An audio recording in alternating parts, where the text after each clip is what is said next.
दोस्तों आज की ये वीडियो आपके लिए मॉडर्न पॉलिटिकल फिलॉसफी से संबंधित काफ़ी महत्व रखती है, तो प्लीज़ वीडियो को पूरा देखें।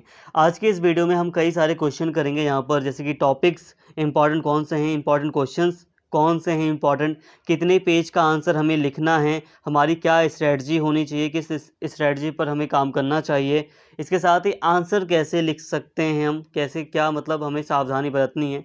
तो लगभग इन सभी टॉपिक्स की बात आज की इस वीडियो में हम करेंगे, तो आप वीडियो को पूरा देखना ताकि सारी चीज़ें आप कवर कर सकें।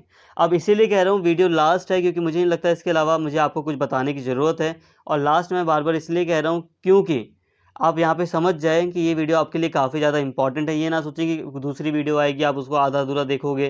तो यही है कि एक वीडियो में सारे क्वेश्चन कवर किए गए हैं, और भी कुछ बातें हैं तो मैं वो भी डिस्कस कर लूँगा। ठीक है, तो एक वीडियो में सारी चीज़ें कवर की गई हैं, आप वीडियो पूरा देखें। सारी चीज़ें आपको समझाई जाएंगी जो कि आपके लिए काफ़ी ज़्यादा महत्व रखती हैं। तो चलिए एक बार यहाँ पे मैं शुरू करता हूँ वीडियो को, सारी चीज़ें आपको समझाता हूँ क्या चीज़ कैसे है। दोस्तों यहाँ पे अंडरस्टैंडिंग बहुत ज़्यादा इंपॉर्टेंट होती है, इसलिए यहाँ पे मैं बस आपको कुछ बातें समझाना चाहता हूँ। तो यहाँ पे देखिए, सबसे पहले हम मॉडर्न पॉलिटिकल फिलॉसफी के सिलेबस को देखेंगे। अब सिलेबस में अगर हम देखें तो सिलेबस में आपको टोटल 4 यूनिट्स कवर करनी है। ठीक है, 4 यूनिट्स आपको कवर करनी है, जिसमें से जो पहली यूनिट है, अगर आप इसको कवर कर लेते हैं तो आपका एक क्वेश्चन कन्फर्म हो जाएगा। एक क्वेश्चन स्पेशली जो पहला क्वेश्चन होता है वो पहली यूनिट से ही आता है। पहला ना होकर भी दूसरा हो जाए, या कि लाइन सेकेंड्स में किधर भी हो सकता है, लेकिन फिर भी एग्ज़ाम में एक क्वेश्चन पूरी तरह पहली यूनिट से आता ही आता है। कई बार शॉर्ट नोट के रूप में एक ए बी सी करके कोई एक पॉइंट भी आ जाता है। तो यूनिट 1 की हमने थोड़ी सी बात की यहाँ पर।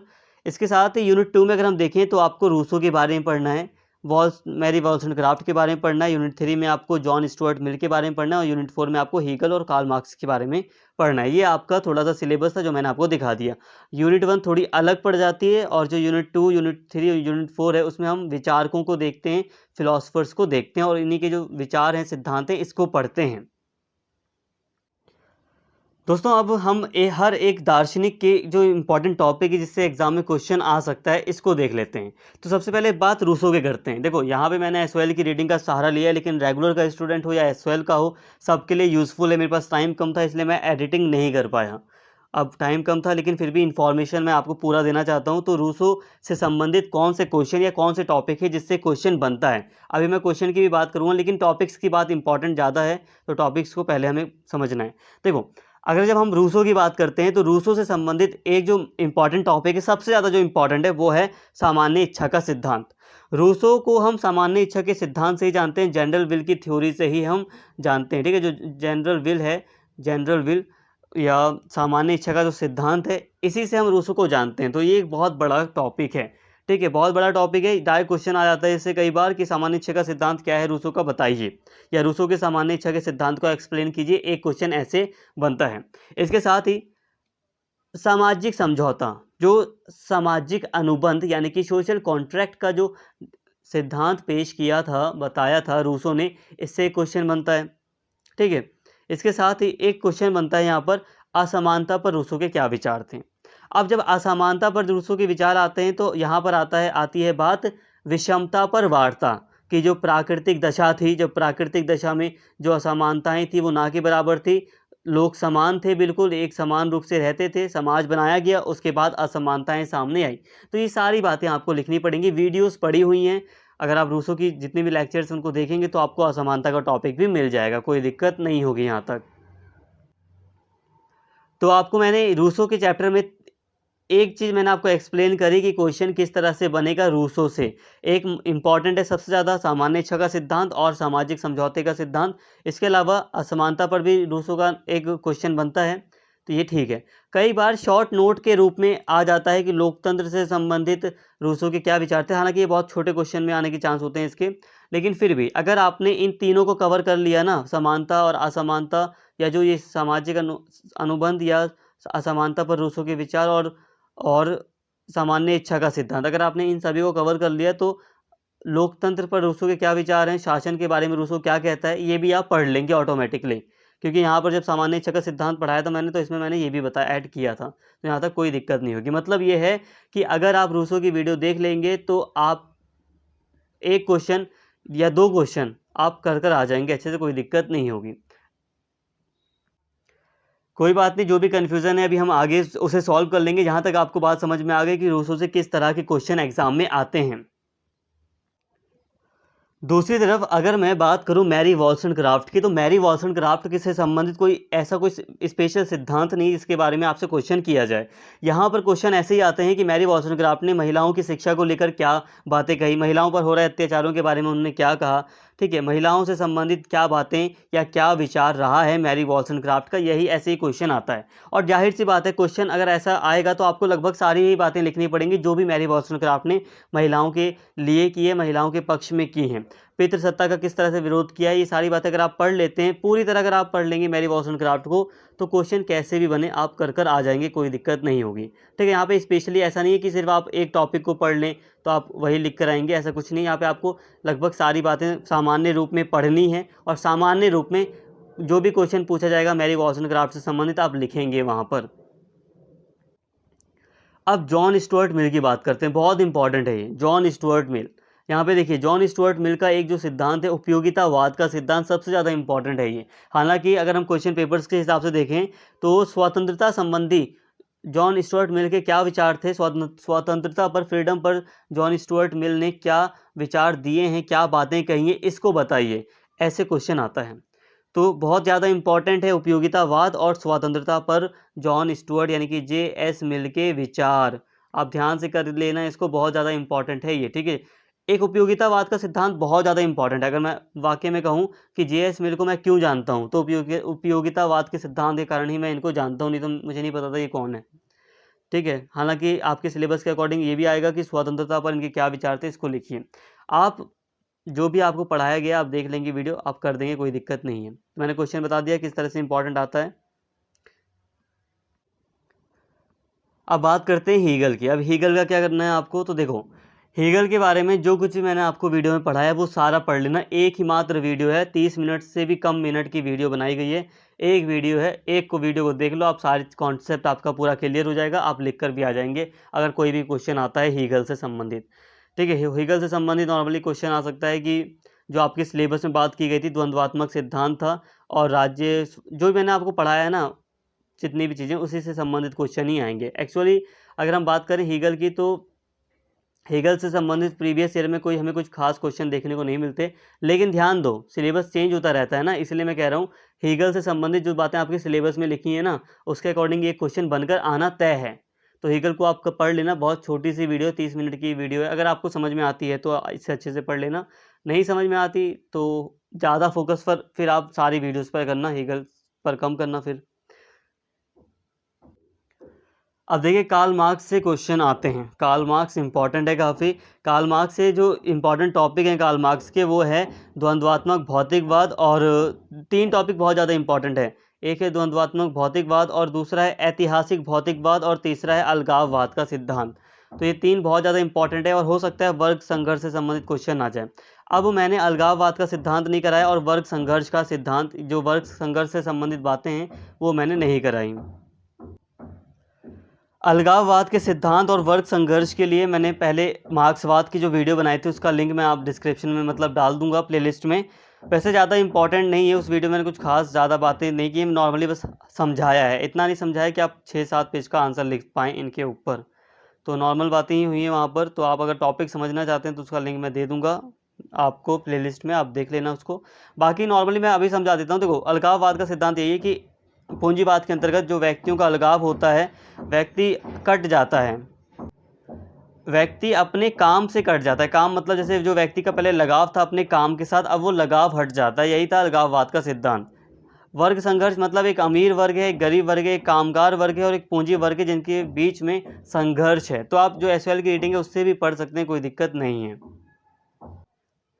देखिए दोस्तों, अगर आपने अपना सिलेबस अच्छे से कवर कर कर रखा है तो आपको इम्पॉर्टेंट क्वेश्चंस समझने की कोई ज़्यादा नीड है ही नहीं। अगर आपने टॉपिक जो मैंने अभी बताया, टॉपिक्स अगर आपने अच्छे से कर रखे हैं, उसकी तैयारी कर रखी है, आपका सिलेबस अच्छे से कवर है, तो इम्पॉर्टेंट क्वेश्चन अपने आप ही आप बन जाते हैं। बनने का मतलब ये है कि जब आप एग्ज़ाम में बैठेंगे तो आप देखेंगे आपने जो पढ़ा है उसी से संबंधित क्वेश्चन आपको देखने को मिल जाएगा। तो ये बहुत ज़्यादा हार्ड नहीं है, लेकिन फिर भी थोड़ा यहाँ पे इंपॉर्टेंट क्वेश्चंस की बात कर लेते हैं। देखो जो प्रीवियस ईयर के क्वेश्चन होते हैं उनसे ज़्यादा इंपॉर्टेंट कुछ भी नहीं होता। यहाँ पे प्रीवियस ईयर के कुछ क्वेश्चन हैं 2 क्वेश्चन पेपर हैं तो मेरे पास, इनको मैं देख लूँगा, आप दिखा मतलब इनको मैं आपको दिखा देता हूँ। देखिए, जो मैंने कहा था पहले यूनिट से एक क्वेश्चन आएगा, तो देखिए पहली यूनिट से यहाँ पे एक क्वेश्चन आया तो आपके एग्ज़ाम में भी एक क्वेश्चन आना तय है, जो यूनिट 1 है उससे। जो कुछ भी पढ़ाया है मैंने वो सारा आप इस ऐसे क्वेश्चन में लिख कर आ जाना, कोई दिक्कत नहीं होगी। अगर अगर बहुत बच्चे कहते हैं कि बहुत ज़्यादा सर आपने पढ़ाया है, आप उसको खुद शॉर्ट कर सकते हो, ऐसा नहीं कि आपको पूरा लिखना है। अभी मैं बात कर लूँगा पेजेस की तो आपको आइडिया भी लग जाएगा। इसके साथ ही यहाँ पे क्वेश्चन है, मनुष्य स्वतंत्र जन्म लेता है और हर जगह वह जंजीरों से बंधा है। अब ये मैंने पहले भी प्रीवियस ईयर के क्वेश्चन वाली वीडियो में आपको हल्का सा बताया था, लेकिन ये देखिए ये रूसो से संबंधित एक क्वेश्चन आया है। अब इसमें आपको क्या करना है, उसने बस आपको एक हिंट दे दिया कि पहचानिए ये क्या है। अब यहाँ पर आप ध्यान से समझिए, ये मैंने आपको ये वाला जो सेंटेंस है वो पढ़ाया था सामाजिक कॉन्ट्रैक्ट में, जो सामाजिक अनुबंध का सिद्धांत था, जो सामाजिक समझौते का सिद्धांत था, उसी में मैंने आपको ये पढ़ाया था। जहाँ तक मुझे याद है उसी वाले टॉपिक में मैंने आपको पढ़ाया था। अब उस सामाजिक समझौते के सिद्धांत में जो बातें आपने पढ़ी हैं रूसो से संबंधित, वो सारी चीज़ें अगर आप इस क्वेश्चन में लिख देंगे तो आपका 100% आंसर होगा ये सही। ठीक है, तो यहाँ पे बस आपको पहचानना होता है कि किस सिद्धांत से संबंधित क्वेश्चन पूछा गया है। जैसे कि अगर मैरी वॉलस्टोनक्राफ्ट से संबंधित आएगा तो यहाँ से मैंने पहले ही बता दिया था कि आपको मिला जुला रूप में सारी बातें लिखनी है। लेकिन रूसो ने तो अलग अलग सिद्धांत दिए हैं ना, इसने सामाजिक समझौते का अलग सिद्धांत दिया है, सामान्य इच्छा का सिद्धांत का अलग सिद्धांत दिया है, मतलब सेपरेट बात की है। तो यहाँ पे आपने पहचान लिया कि ये वाला जो क्वेश्चन है वो आया है सामाजिक समझौते से संबंधित। तो यहाँ पर आप सारी बातें लिख दीजिए जो भी मैंने वीडियो में आपको सामाजिक समझौते से संबंधित समझाई है। बात को समझिए, यहाँ पर आप सारी बातें लिख दीजिए, कोई दिक्कत नहीं है। जो भी नोट्स वगैरह हैं वहाँ पे आप उसका स्क्रीनशॉट लो, उसको हल्का हल्का याद कर लो। देखो आपको समझ में तो आ गया टॉपिक तो आपको समझ में आ गया कि आप ये कहाँ से आया है और सामाजिक समझौते का सिद्धांत है क्या। लेकिन टॉपिक समझने के बाद भी आपको लिखना आना चाहिए, एक लंबा आंसर लिखना आना चाहिए। उसके लिए आपको ये नहीं कि आप कुछ भी लिख कर आ जाएंगे बना कर, आपको थोड़ा ठोस रूप में याद करना पड़ेगा। तो आप याद कर सकते हैं, ठीक है। जो मैंने सामाजिक समझौते आपको बताया आप उसको याद कीजिए, या जो भी टॉपिक है जिससे भी संबंधित क्वेश्चन है तो आप थोड़ा याद भी कीजिए वहाँ पर समझने के बाद। समझना आसान है, याद करना थोड़ा मुश्किल होता है, उसको माइंड में सेव कर पाना हर एक पॉइंट को।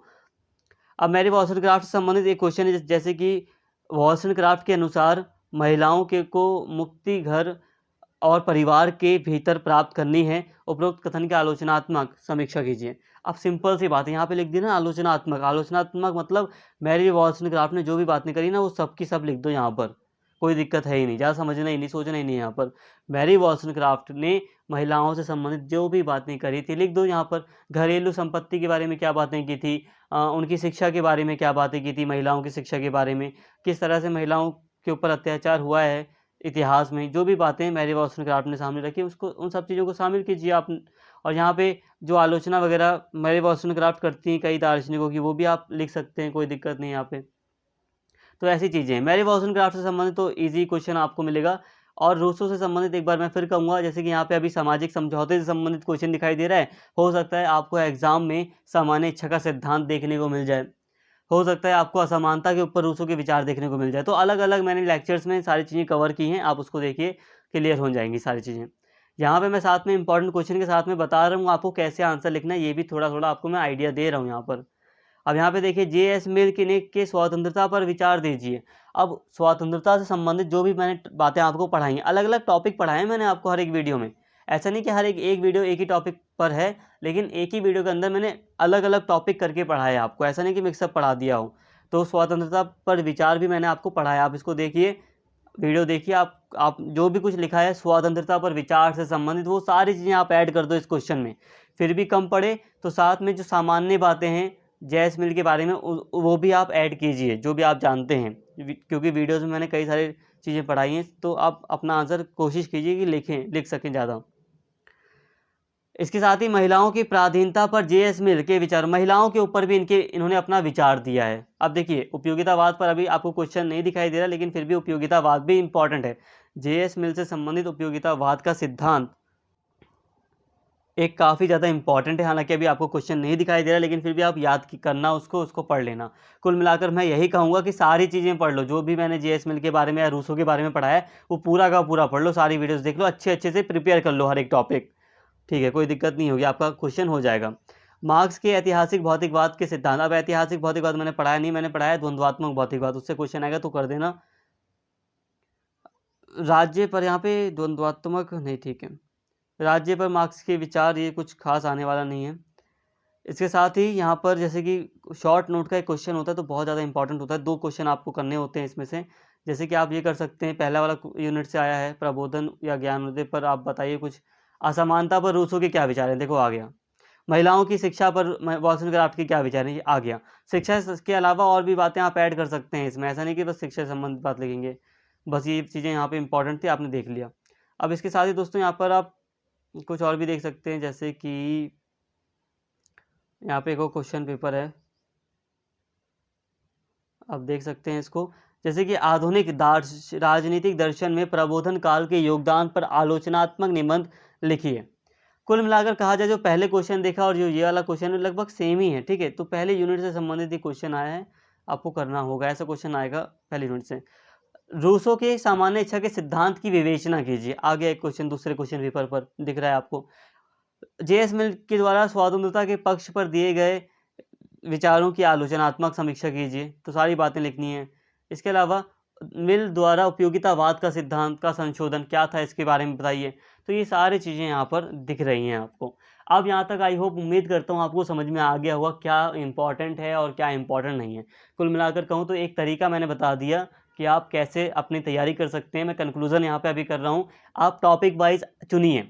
जैसे कि जे.एस. मिल मैंने आपको पढ़ाया, तो जे.एस. मिल को आप पूरा तो पढ़ लेंगे, लेकिन उसको सेपरेट कीजिए। आप स्वतंत्रता पर जे.एस. मिल ने क्या विचार दिए, इसको अलग रखिए अपने माइंड में। और इसके अलावा जे.एस. मिल ने उपयोगितावाद के बारे में क्या बातें कही हैं, इसको आप अलग से साइड में रखिए कि हाँ, उपयोगितावाद के बारे में जे.एस. मिल ने ये कहा है और स्वतंत्रता के ऊपर ये कहा है। महिलाओं के बारे में जे.एस. मिल ने क्या कहा है, ये बातें कही हैं। तो ऐसे अलग अलग ब्रांचेस के जरिए इसको मतलब अलग अलग टॉपिक आप सेपरेट प्रिपेयर कीजिए, ठीक है। देखो, सामान्य बातें आपको पेपर में लिखनी है, लेकिन वो 1-1.5 पेज ही होंगी। उसके बाद आपको मुद्दे पर ही आना है कि अगर क्वेश्चन ने पूछा आपको कि स्वतंत्रता पर जे.एस. मिल के विचारों बताइए, तो वहाँ पर आप उपयोगितावाद वाला कॉन्सेप्ट नहीं डालेंगे, तो स्वतंत्रता वाला ही डालेंगे ना, इसलिए आपको सेपरेट करना है। इसी तरह रूसो, 2 इंपॉर्टेंट दार्शनिक मैं बता रहा हूँ, रूसो और जे.एस. मिल, जिसके अलग अलग सिद्धांत सेपरेट काफ़ी अच्छे से आप कर सकते हो। रूसो ने जनरल विल की थ्योरी रखी, ठीक है, इसको आप सेपरेट याद कीजिए। रूसो ने सामाजिक समझौता की बात की, अनुबंध की बात की, तो आप उसको अलग रखिए। रूसो ने असमानता के ऊपर बात की, तो इसको आप अलग तरीके से याद कीजिए कि हाँ, रूसो ने असमानता के ऊपर ये कहा है और ये अलग बातें कही हैं। इनको मतलब इनको इंटरकनेक्ट करके भी आप लिख सकते हैं, लेकिन फिर भी आप अलग अलग रखने का प्रयास कीजिए।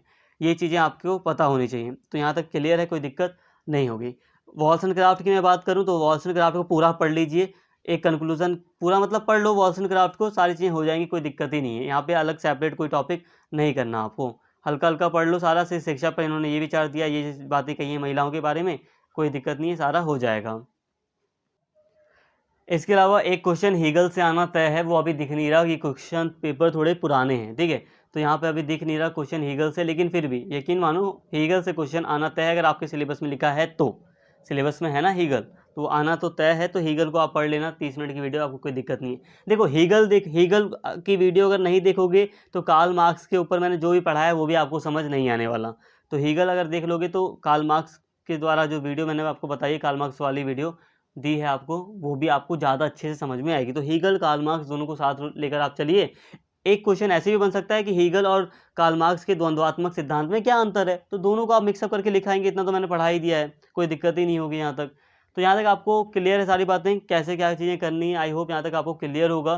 टॉपिक बता दिए, क्वेश्चन इंपॉर्टेंट आपको समझा दिया। यहाँ पे मैंने आपको थोड़ी सी ये भी बता दिया कि किस तरह से अपना आंसर लिख सकते हैं, ठीक है, कि कैसे आप अपने प्रिपेयर कर सकते हैं। टॉपिक स्ट्रेटजी हल्की सी मैंने बता दी। फिर भी कई बच्चे कहेंगे कि सर हम आंसर कैसे स्टार्टिंग कैसे करें, क्या चीज़ें कैसे हैं, तो फिर भी उनके लिए मैं कुछ बताऊंगा। जैसे कि रूसो को ही ले लेते हैं। अब रूसो ने अपनी किताब में ये लिखा है, आप अगर मैं हूँगा तो मैं ऐसे लिखूँगा। देखो, रूसो ने अपनी किताब है, जिसमें मुझे नाम याद नहीं आ रहा उसका किताब का, तो रूसो ने अपनी इस किताब में मनुष्य स्वतंत्र जन्म लेता है, ये ऐसी बातें कही हैं। और ये जिस कॉन्टेक्स्ट में उसने कही हैं, ये आप लिख सकते हो थोड़ा सा। ये थोड़ा डिफिकल्ट हो गया, इसको थोड़ा और इजी कर लेते हैं, ठीक है। आप ऐसा लिख सकते हैं कि रूसो ने अपनी किताब में अपनी किताब में लिखा है कि मनुष्य स्वतंत्र अपनी सामाजिक समझौते की कृति में लिखा है कि मनुष्य स्वतंत्र जन्म लेता है और हर जगह वह जंजीरों से बंधा हुआ है। इसके पीछे इसका कहने का मतलब ये है कि जब मनुष्य समाज में आ जाता है तो वो कई बंधनों से बंध जाता है। हालांकि जो प्राकृतिक दशा थी उस समय मनुष्य काफ़ी स्वतंत्र था और वो समानता के सिद्धांत के साथ प्राकृतिक दशा में रहता था। अब इसके बाद आप पूरा का पूरा जो भी सामाजिक समझौते के बारे में मैंने आपको बताया वो सारी चीज़ें यहाँ पर आप ऐड कर दो, कोई दिक्कत ही नहीं है। सिंपल सी बात है, जो टॉपिक मैंने आपको पढ़ाया वो टॉपिक आप शुरू से लेकर एंड तक लिख दो, कोई तरीका वरीका कुछ नहीं है। टॉपिक मैंने आपको समझाया ना, सोशल कॉन्ट्रैक्ट की वीडियो जाके देखो और उस टॉपिक में मैंने जहाँ से स्टार्टिंग की और जहाँ पर एंडिंग की है वो लिख के आ जाओ, पूरा सही है। ठीक है, ऐसे यही है तरीका, और कुछ नहीं तरीका वगैरह कुछ नहीं होता दोस्तों, बस यही होता है ना, एक थोड़ी सी मेंटलिटी होती है, आप अपने अकॉर्डिंग तरीका बना लेते हो। जेएस मिल ने स्वतंत्रता पर क्या विचार दिए? अब देखो ध्यान यहाँ पे लगाना, अब स्वतंत्रता पर जो विचार दिए हैं जेएस मिल ने वो कितने पेज आप लिख सकते हो? मे बी ज़्यादा से ज़्यादा 3 पेज आप लिख दोगे, 3 पेज से ज़्यादा नहीं लिख पाओगे।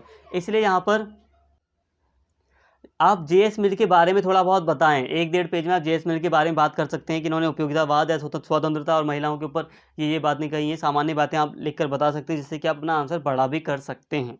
ठीक है, तो ये सारी चीज़ें आपको करनी पड़ेंगी। तो यहाँ तक आपको तरीका भी हल्का बता दिया कि कैसे आप अपना आंसर लिख सकते हैं। कोई स्पेसिफिक ऐसा कोई तरीका है नहीं, आपको बस टॉपिक क्लियर होना चाहिए। अगर आपको टॉपिक क्लियर है, आपकी स्पीड ठीक ठाक है, तो आप कर आ जाएंगे। आप कमेंट करके बहुत बच्चे कहेंगे मेरी स्पीड धीरे है, तो भाई इसका तरीका बस यही है कि आप कुछ लिख लो। और अब इसी के तहत हम स्ट्रेटजी की बात कर लेते हैं कि स्ट्रेटजी आपको क्या रखनी है। स्ट्रेटजी आपको ये रखनी है कि कम से कम भाई 2 या 3 क्वेश्चन प्रिपेयर कर लो। क्वेश्चन का मतलब यह है, सबसे अच्छा मैं यही कहूँगा कि जैसे कि रूसो आपने पढ़ा ना, तो रूसो से संबंधित जो मैंने 3 सिद्धांत आपको नॉर्मली बता दिए, सामान्य इच्छा, सामाजिक समझौता और असमानता, इन तीनों को एक बार लिख कर देख लो यार। लिख कर देख लोगे ना तो हाथ बैठ जाएगा, जब पेपर में एक क्वेश्चन आएगा ही आएगा तो आप करके आ जाओगे, आसान रहेगा, स्पीड थोड़ी सी बढ़ जाएगी। पहला पेपर है, पहला एग्जाम है, तो स्पीड भी होनी चाहिए ना इंसान की। तो यही है कि थोड़ा सा आप तेज़ी दिखाना, और तेज़ी तभी आएगी जब आप मेहनत करोगे। देखो बिना मेहनत के, बिना किसी चीज़ मतलब बिना संघर्ष के आप कुछ कर नहीं सकते। तो ध्यान रखना, आज की ही मेहनत आपका मतलब कल बनाएगी। तो अगर आप लिखकर एक बार देख लोगे, रूसो हो गया या कुछ भी हो गया, कोई भी दार्शनिक है जिसके विचारों को आप एक बार लिखकर देख लेंगे, प्रैक्टिस कर लेंगे थोड़ा सा, पूरा का पूरा जो आपने याद किया है कोई टॉपिक उसको लिखकर एक बार देखें। अगर आप ऐसे करते हैं तो आपकी स्पीड थोड़ी सी, फॉर्म आपकी वापस आ जाएगी। क्योंकि देखो कॉलेज में हम लंबे समय तक लिखते ही नहीं हैं, जिसके कारण हमारी स्पीड पहले पेपर में डाउन रहती है। इसीलिए कहूँगा लिख लेना, लिख कर देख लेना, ये आपकी सबसे अच्छी स्ट्रैटेजी है। और स्ट्रैटेजी में यही कहूँगा जितनी भी वीडियोज़ बनाई है सबकी सब देख लो, कोई दिक्कत नहीं है। बस हाँ, ये समझ लेना जो वीडियो देख रहे हो उससे अच्छे से देखो, पूरी तरह प्रिपेयर करो उसको। जेएस मिल, रूसो अच्छे से प्रिपेयर कर लो पूरी तरह। मैरी वॉलस्टोनक्राफ्ट के विचारों को अच्छे से पढ़ लो। यूनिट 1 देख लो, आपका हो ही जाएगा पूरा। कार्ल मार्क्स, हेगल साथ ही चल रहे हैं, कोई दिक्कत नहीं, बहुत बड़ा आपका सिलेबस नहीं है, काफ़ी अच्छे से वीडियोज़ के थ्रू कवर कर लिया गया है। तो यहाँ तक सारी चीज़ें सामान्य हैं। बस अब लास्ट बात करते हैं पेजेस की। पेजेस क्या हैं कि कितने पेजेस का आपको आंसर लिखना है, पेजेस। ठीक है, पेजेस आपको कितने लिखने हैं, तो यहाँ पे ध्यान दीजिए।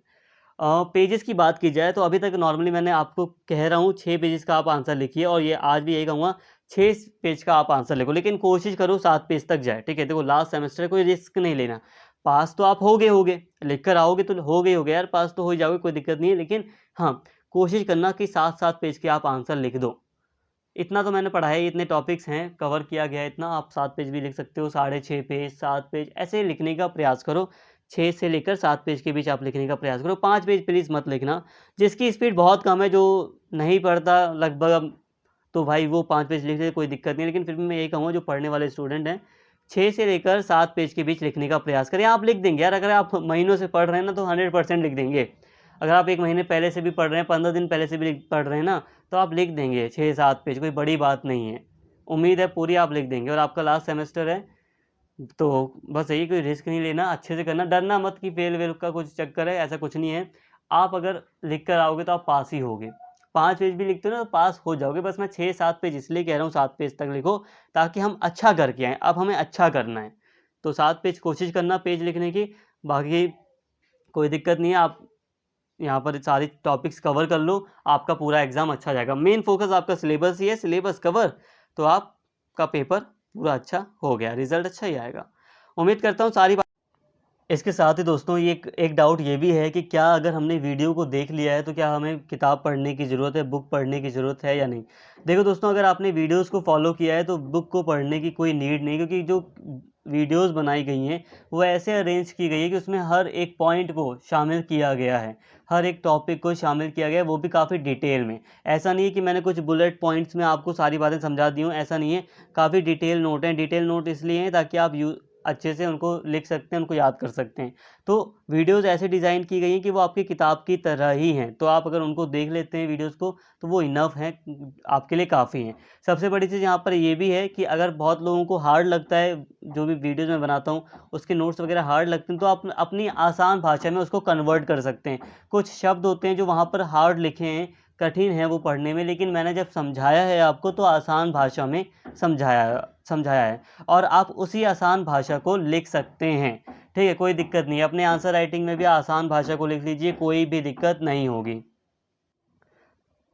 तो यहीं पर वीडियो को स्टॉप करता हूँ। उम्मीद करता हूँ सारी बातें आपको समझ में आ गई होंगी। अगर वीडियो आपको अच्छी लगी हो तो प्लीज़ कमेंट करके ज़रूर बताएं, वीडियो को लाइक करें, शेयर करें, और चैनल को अगर आपने सब्सक्राइब नहीं किया है तो कर लें, कई सारी ज़रूरी इन्फॉर्मेशन आपको मिलेगी। उम्मीद करता हूँ आपको वीडियो पसंद आई होगी। Thank you.